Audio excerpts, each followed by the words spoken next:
नित्यानंद प्रभु भ्रमण कर रहे थे और कोई भिक्षा नहीं कर रहे थे। कोई यदि अकस्मात उनको कुछ दूध और कुछ देता था खाने या पीने के लिए, ग्रहण करते थे, किंतु ऐसे प्रेममत होकर वो ब्रज में भ्रमण कर रहे थे। और जहाँ मंदिर में जाते थे ब्रज में, उनको सारे मंदिर शून्य सा प्रतीत हो रहा था, जैसे भगवान मंदिरों में नहीं है, ऐसा प्रतीत हो रहा था।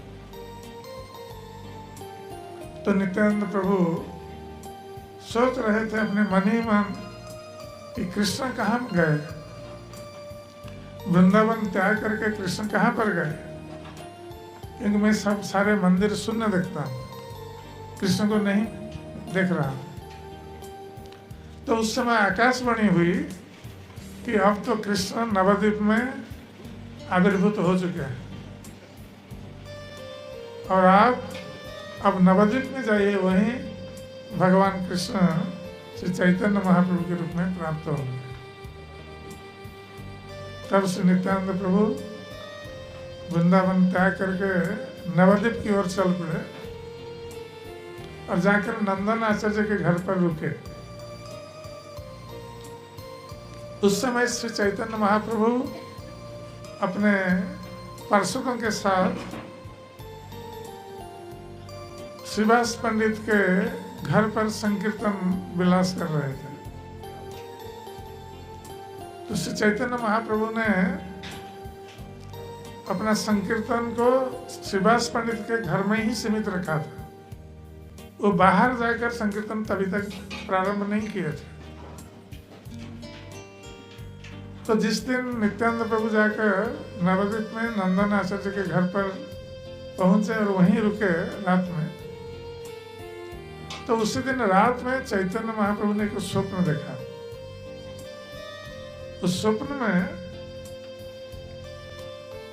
कोई एक विशाल रथ, सोने का रथ है, उस रथ पर कोई एक दिव्य पुरुष बैठे हुए हैं, गौर वर्ण के दिव्य पुरुष। उनके वस्त्र का रंग नीला है, नीले वर्ण का वस्त्र का रंग है और वो अपने एक कंधे पर गदा और मुसल धारण किए हुए हैं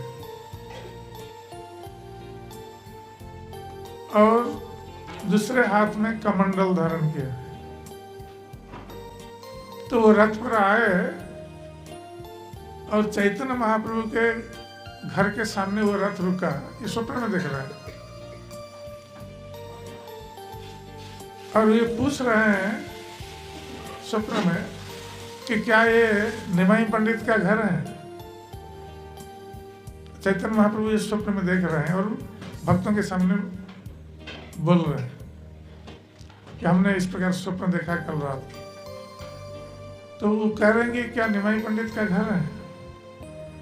तो चैतन्य महाप्रभु स्वप्न में कहते हैं कि हाँ, ये निमाई पंडित का घर है।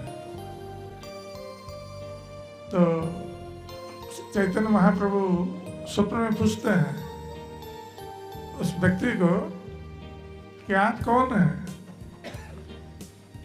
तो उन्होंने कहा कि मैं तो अवधूत हूँ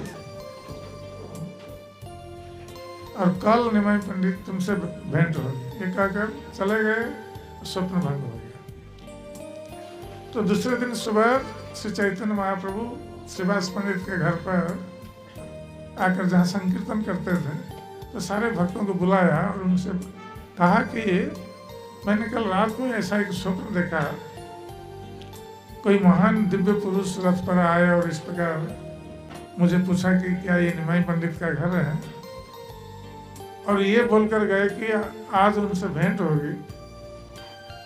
तो मैं सोच रहा हूँ कि वो दिव्य पुरुष कहीं नवद्वीप में निवास कर रहे हैं, तो आप लोग जाकर खोज करके ये पता करिए कि वो दिव्य पुरुष कहाँ पर है। तो भक्त लोग गए खोजने के लिए, किंतु कहीं पर वो प्राप्त नहीं हुए ऐसा दिव्य पुरुष।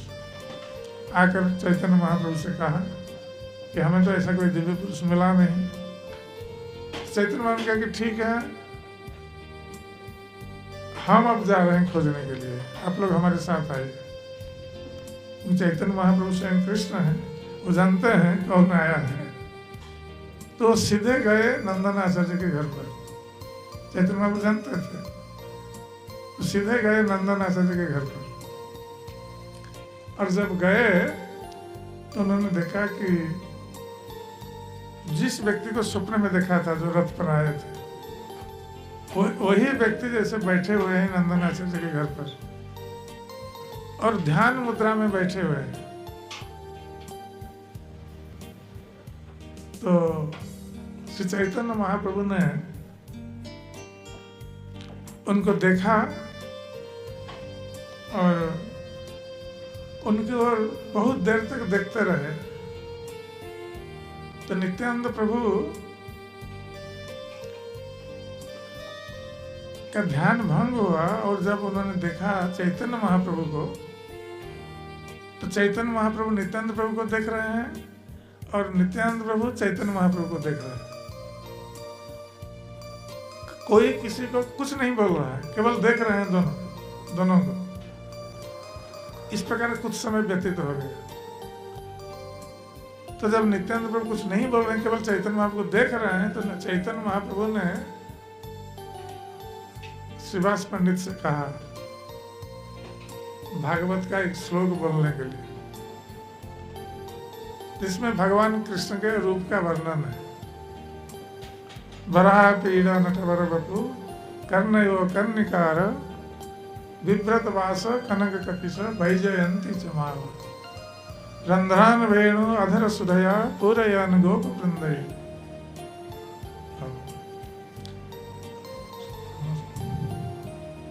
तो ये वृंदावनं सुपद रमणं प्राविशत गीत कीर्ति।